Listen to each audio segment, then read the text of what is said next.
اگر اللہ آپ کو انتظار کروا رہا ہے تو سمجھ جاؤ اللہ تعالیٰ کس چیز کا اشارہ دے رہا ہے۔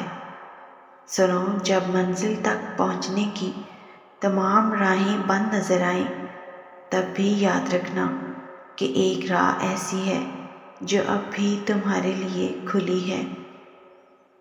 جب کوئی بھی شخص تمہارے ساتھ چلنے پر آمادہ نہ ہو تب بھی توکل رکھنا کہ وہ جو شاہ رگ سے بھی زیادہ قریب ہے وہ آج بھی تمہارا منتظر ہے۔ تمہارا صدیوں کا کام اس کے ہاں ایک لمحے کا قصہ ہے۔ تمہاری عمر بھر کی ریاضتیں اس کے لیے ایک کن کی بات ہے۔ جہاں اتنا صبر کیا ہے وہاں تھوڑا سا صبر اور سہی، جہاں اتنی کوشش کی ہے وہاں تھوڑی سی کوشش اور سہی۔ وہ اگر دل نہیں بدل رہا تو یقین رکھو کہ وہ تمہارا نصیب بدلنے پر راضی ہے، اور جب وہ راضی ہوتا ہے تو کسی کی کیا جرأت جو اس کے راستے میں رکاوٹ بنے۔ اور یاد رکھو وہ تم پر سارے دروازے بند نہیں کرتا۔ اگر وہ تمہارے روبرو موجود دروازہ بند کرتا ہے تو وہ تمہارے پہلو میں موجود دروازے کو ہمیشہ کھلا رکھتا ہے، بس تم دیکھ نہیں پاتے۔ جہاں تمہارے سوچے ہوئے تمام ذریعے ناکام ہو جاتے ہیں وہاں پھر اللہ کے منتخب کردہ ذریعے تمہارے لیے معجزہ ہیں۔ جب زندگی تمہیں بے ترتیب کر کے رکھ دیتی ہے تب اللہ خود تمہیں دعاؤں کو ترتیب دینے کا ہنر سکھا دیتا ہے۔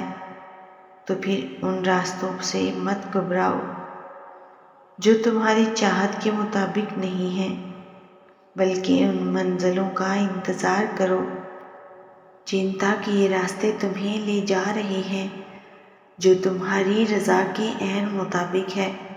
بس تمہیں یقین رکھنا ہے کہ جو اس سے مانگ لیا جائے وہ مل کر رہتا ہے، پھر وہ تمہیں وہاں سے دے گا کہ تمہاری دعائیں بھی حیران ہو جائیں گی۔ سنو، تم جتنی دفعہ دعا مانگتے ہو اللہ اتنی دفعہ تمہیں دعاؤں کے جواب دیتا ہے۔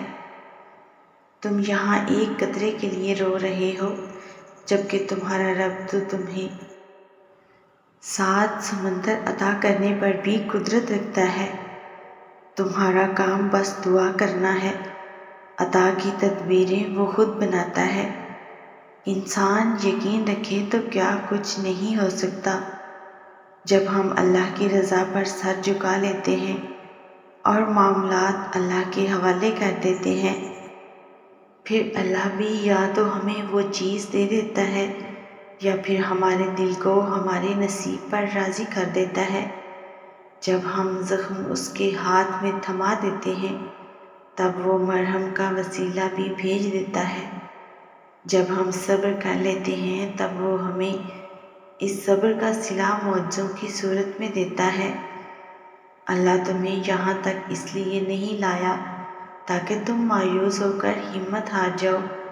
یہ تو آزمائش ہے جو وہ اپنے بندے کو دیتا ہے۔ اس کٹھن وقت میں تمہارا صبر تمہیں اپنے رب سے ملا دیتا ہے۔ جب صلے کا وقت آتا ہے تو وہ اپنی رحمت کے سارے دروازے کھول دیتا ہے۔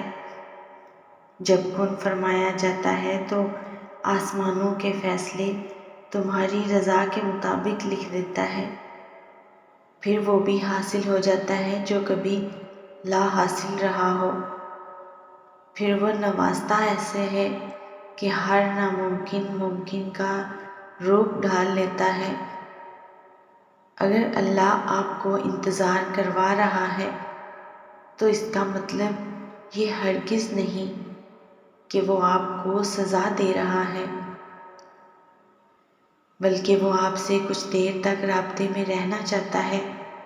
وہ چاہتا ہے کہ آپ مزید دعائیں کریں، وہ چاہتا ہے کہ آپ اس سے بات کریں، وہ آپ کی آواز بار بار سننا چاہتا ہے، اس لیے وہ آپ کو وہ چیز نہیں دے رہا اور اسی وجہ سے وہ اس چیز کا خیال آپ کے دل و دماغ سے نہیں نکال رہا۔ یاد رکھو، اللہ بہت جلد تمہارا انتظار ختم کر کے تمہیں سب کچھ نوازنے والا ہے، انشاءاللہ۔